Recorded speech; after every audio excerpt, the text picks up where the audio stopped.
masuk Mbak. Duduk ya Mbak. Ya Mbak, apa kabar? Baik Mbak. Alhamdulillah baik ya Mbak ya. Oh iya, nama Mbak siapa? Nama saya Alisa. Oh Mbak Alisa, saya panggil Mbak Alisa ya Mbak Iya, ya. Mbak Alisa asalnya dari mana Mbak rumahnya? Saya dari Kemiling. Oh lumayan jauh ya Mbak ya, ke Natar. Mbak tahu tempat ini dari mana Mbak? Dari teman saya yang kuliah di UIN Mbak. Oh temennya ada yang kuliah di UIN? Iya ada. Oh gitu, tahu dari temennya tempat ini. Ya Mbak.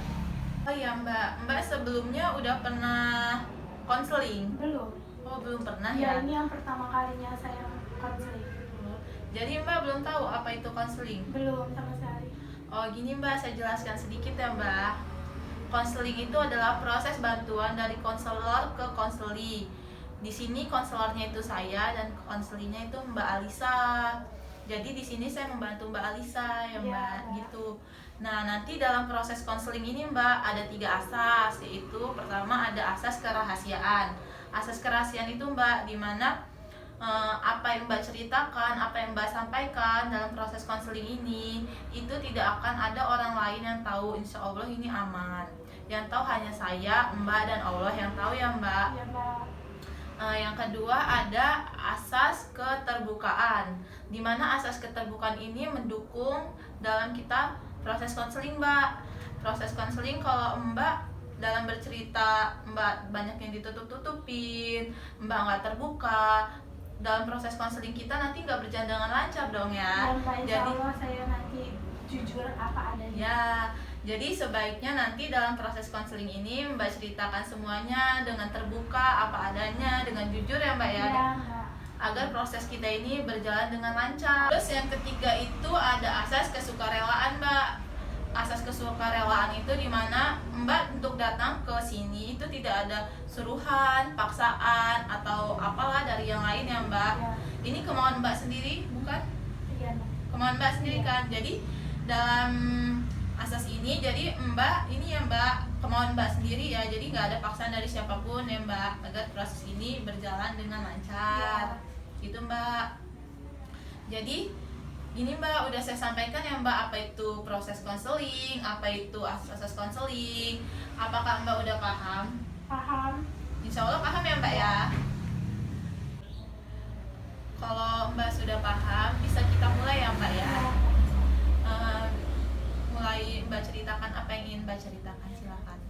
Jadi begini Mbak, saya ini ingin sekali mengerjakan tugas saya yang sudah penuh di rumah. Tapi mengapa kok saya ini malas banget, tapi saya ini ingin mengerjakannya. Pak, jadi gimana ya, rasa ingin belajar ini selalu dihampiri dengan rasa malasnya gitu loh Mbak. Oh, jadi gini ya Mbak ya.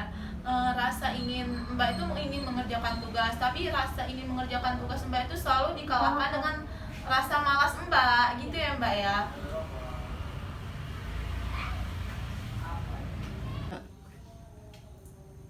Oh iya, Ya. dilanjut Mbak ceritanya. Ya, sini sebenarnya banyak waktu luang Mbak yang bisa saya gunakan. Tapi entah mengapa malah waktu luang tuh saya pergunakan buat saya main HP, bermain game, malah saya main sama teman-teman saya buat menonton TV, dan lain-lain saya gunakan. Oh, jadi Mbak ini waktu luangnya nggak Mbak manfaatin ya Mbak ya.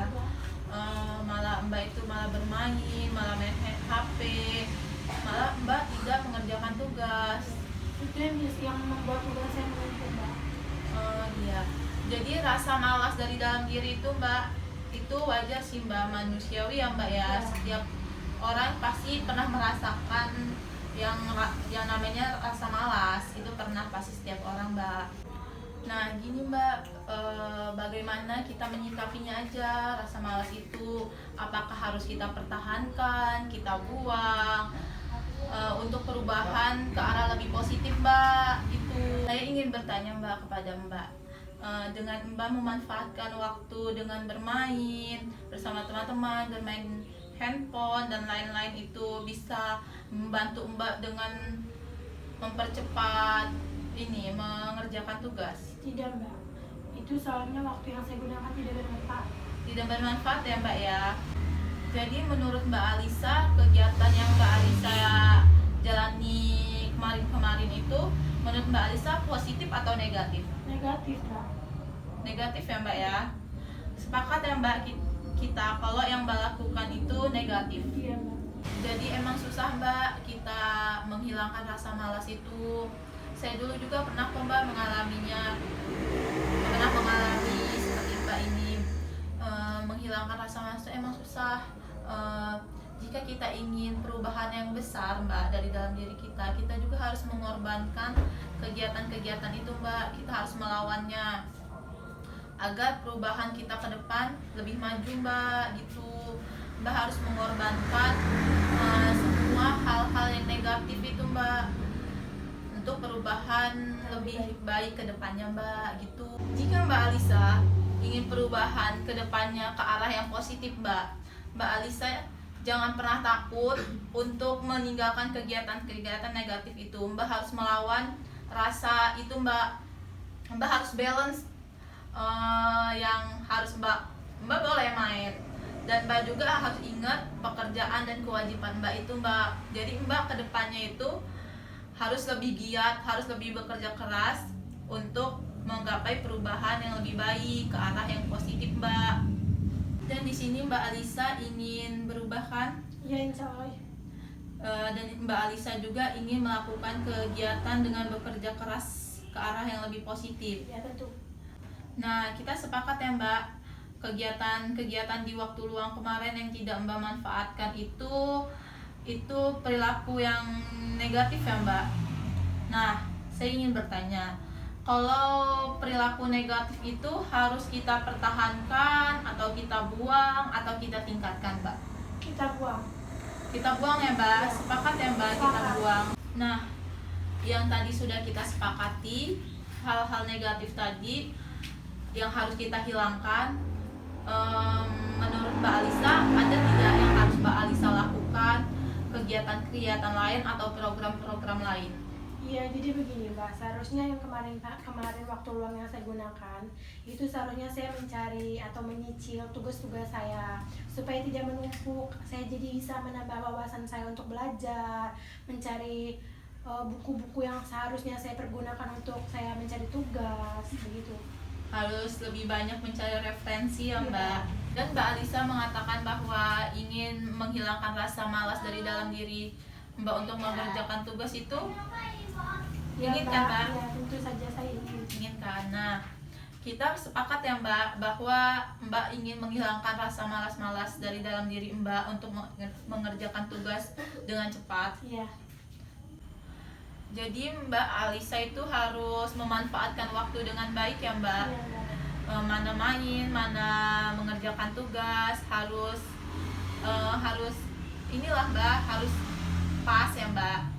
Nah, jadi Mbak Alisa itu harus menghilangkan kegiatan-kegiatan yang negatif itu Mbak. Jadi kira-kira Mbak Alisa kapan nih mau mulai melakukan kegiatan yang positif ini, menghilangkan yang kemarin-kemarin? Insya Allah saya habis pulang dari sini saya akan menyicil tugas-tugas saya Mbak, supaya tugas saya kelar. Terus juga saya tidak bermain game terlalu banyak, menonton acara TV terlalu banyak, tidak membuang waktu saya sia-sia. Nah, ya Mbak, saya yakin Mbak Alisa pasti bisa mengerjakan tugas-tugas dengan cepat, menyicilnya, tidak ada rasa-rasa malas lagi. Mbak harus memanfaatkan dengan baik ya Mbak. Ya, saya akan melakukan kegiatan saya dengan yang positif mulai Ya. dari sekarang. Saya yakin kok Mbak. Jadi Mbak harus lebih semangat ya Mbak ya. Semangat. Semangat terus pokoknya dalam mencapai semua tujuan kedepannya, mencapai tujuan lebih besar kedepannya, perubahan lebih baik ya Mbak. Ya. Nah, jadi masih ada yang ingin diceritakan lagi nggak Mbak? Kayaknya nggak ada yang Mbak, cukup nyampe di sini saya sudah paham dan saya juga udah berpikir lebih jernih Jadi lebih baik ya Mbak? ya dari sebelumnya. Ya, Alhamdulillah. Jadi saya berterima kasih saya sudah berkonseling sama Mbak. Saya bisa menambah wawasan saya yang lebih banyak. Sama-sama. Jadi sekarang sudah enakan ya Mbak ya? Ya, Sudah plong lah. ya sedikit pelong lah Mbak. Ya. Kita akhiri ya Mbak ya Iya, Mbak. konseling ini. Kalau sudah sekiranya enak, sudah selesai, sudah paham ya Mbak. Nanti kita bisa atur waktu lagi buat Ya selanjutnya. Mbak. Ya udah Mbak ya, saya juga ada acara lain. Ya Mbak, Iya, makasih ya Mbak. iya Mbak, sama-sama. Assalamualaikum. Waalaikumsalam.